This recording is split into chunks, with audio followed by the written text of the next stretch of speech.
Hi friends, అందరూ ఎలా ఉన్నారు? ఓకే, నేనైతే బాగున్నాను. ఈరోజు మీకు ఒక ఐటెం చేసి చూపిస్తాను. దాని గురించి ఎందుకు ఏంటి, దానివల్ల ఉపయోగాలు ఏంటి అన్నీ నేను మీతో వివరంగా షేర్ చేసుకుంటాను. ఓకే, వీడియోలోకి వెళ్ళిపోదాం. ఇప్పుడు నేను ఇవి ఒక కలర్ పేపర్స్ ఏమైనా ఒక 2 పేపర్స్ తీసుకోండి. తీసుకున్నారు కదా?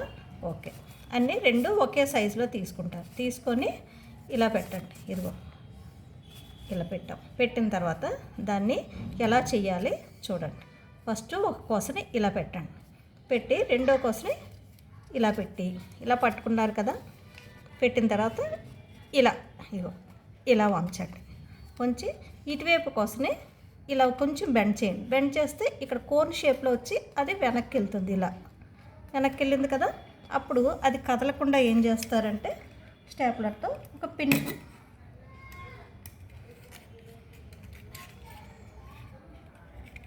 ఒక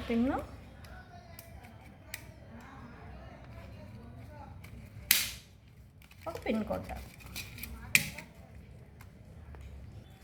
ఇదిగో ఇలాగా పిన్ కొట్టాను ఒకవైపు. ఇప్పుడు దీన్ని ఇలా టర్న్ చేసుకొని సేమ్ ఇలా పెట్టండి. ఇలా పెట్టిన తర్వాత ఇది సైడ్కి ఇలా వంచాలి. ఇలా వంచితే అప్పుడు ఈ కోను కొస ఇలా వస్తుంది. ఆ కొసని ఇలా మడత పెట్టండి వెనక్కి. అలాగే ఇటు కూడా ఇలా స్ట్రైట్ కొంచెం బెండ్ చేసి ఈ కొసని వెనక్కి ఇలాగా పెట్టాలి. అప్పుడేంటి ఇలా ఓ చిన్న బుట్టలా తయారైంది. అప్పుడు దీనికి కూడా ఒక పిన్ను కొట్టేసాం. అది చూసారా ఇప్పుడు ఎలా వచ్చింది? ఒక చిన్న బుట్టలా వచ్చింది. దీంట్లో మనం ఇంట్లో కలర్ పేపర్స్ తోటి చేసుకొని పెట్టుకుంటే ఏంటంటే మన ఇంట్లో పిల్లలు చెవులువి సీరలు చెవు పెట్టుకున్నవి అవన్నీ రబ్బర్ బ్యాండ్లు, పెన్సిళ్ళు, చిన్న చిన్న రబ్బర్లు, సూదులు అన్నీ పడేస్తే ఎక్కడ పడితే అక్కడ పడేస్తారు. ఇలా పెట్టుకున్నాం అనుకోండి, వాళ్ళకి పెట్టుకోవడానికి నీట్గా ఉంటుంది. ఎక్కడ పడితే అక్కడ వెతుక్కోకర్ లేకుండా పోయాయి అనుకోకుండా. బాగుంది కదా చక్కగా. అది కలర్ పేపర్తో చేసుకుంటే బాగుంటుంది అన్నమాట. నెక్స్ట్ ఇది అందుకు ఉపయోగపడుతుంది. అలాగే మనం అరిటాకులు తీసుకొని ఒక అరిటాకు తీసుకోండి. మధ్యలో అరిటాకు కాడ వస్తుంది.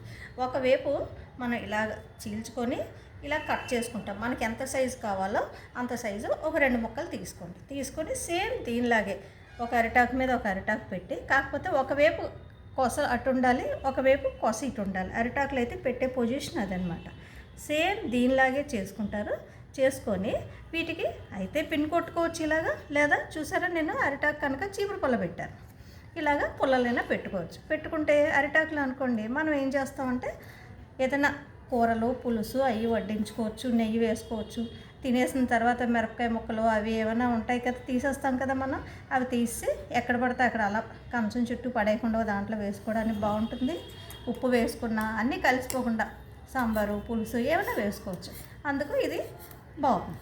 అరిటాకులో తింటే బాగుంటుంది కదా. చక్కగా కప్పులు నీట్గా ఎంత బాగున్నాయి చూసారా. ఇలా వాడుకోవచ్చు.